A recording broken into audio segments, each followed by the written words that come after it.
మంది దూరం అయిపోతున్నారు దేవుడు పిల్లరా. చూడండి, లోకంలో జీవిస్తున్న వాళ్ళని, స్త్రీ అయితేనే పురుషుడు అయితేనే, లోకము పాపములో పడిపిన వాళ్ళు బాగున్నారు, వాళ్ళ కుటుంబం అంతా బాగుంది. దేవుడు నడిచే మార్గంలో నడుస్తున్న మనలకి, దేవుడి వైపు చూసే మన కుటుంబంకి ఎందుకు ఈ వేదన, ఎందుకు ఈ బాధ అని చెప్పి నువ్వు దుఃఖపడుతున్నావా? దేవుడి బిడ్డ జ్ఞాపకం చేసుకో. జీవితకాలం నీకు బాధ దుఃఖం ఉండదు. దేవుడు ఈ భూమిపైకి వచ్చి నిన్ను కష్టపట్టి రాలేదు, నిన్ను బాధ పెట్టించడానికి రాలేదు, నిన్ను అవమానాన్ని పరిచేదానికి రాలేదు. ఈయన నీ తల పైకెత్తడానికి ఈ భూమిపైకి వచ్చిన దేవుడు వెళ్ళారు. ఎవరి దగ్గర తల దించుకుంటున్నావు ఈరోజు? ఎవరి చేత నువ్వు నోడు అనిపించుకుంటున్నావో, ఎవరి చేత నువ్వు ఉమ్ము ఏపించుకుంటున్నావో, వాళ్ళ ఎదట నీ తల ఎత్తుతున్నాడు నా దేవుడు.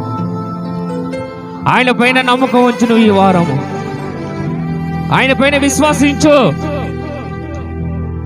మనుషులతో కాదు నువ్వు యుద్ధం చేయాల్సింది, కనిపించకుండా ఉన్న దురాత్మలతో నువ్వు యుద్ధం చేస్తున్నావు. కాబట్టి దేవుడు బిడ్డ భయపడవాకు, భయపడవాకు. నీకు వచ్చే రోగానికి భయపడవాకు, నీకు కలుగుతున్న శ్రమను చూసి భయపడవాకు. ఇదిగో నా దేవుడు చెప్తున్నారు, నీతి మంతుడికి కలుగు ఆపదలు అనేకములు, వాటి అన్నిట్లో నేను నా బిడ్డని, నా కుమార్తె భయపడవాకు. నీకు కలిగే సమస్యలన్నిటి నుంచి నేను విడిపిస్తా, నేను విడిపిస్తా. భయపడబాకు. ఎన్ని నోళ్ళు వేస్తావు లేని, ఎన్ని మాటలు పడతావు పడు. ఇదిగో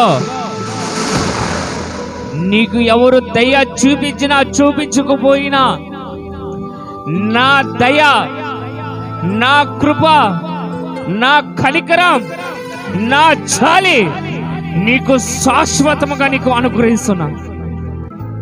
నీవు కాల్సిన ప్రతి ఒక్క కన్నిటికి జవాబు వస్తుంది.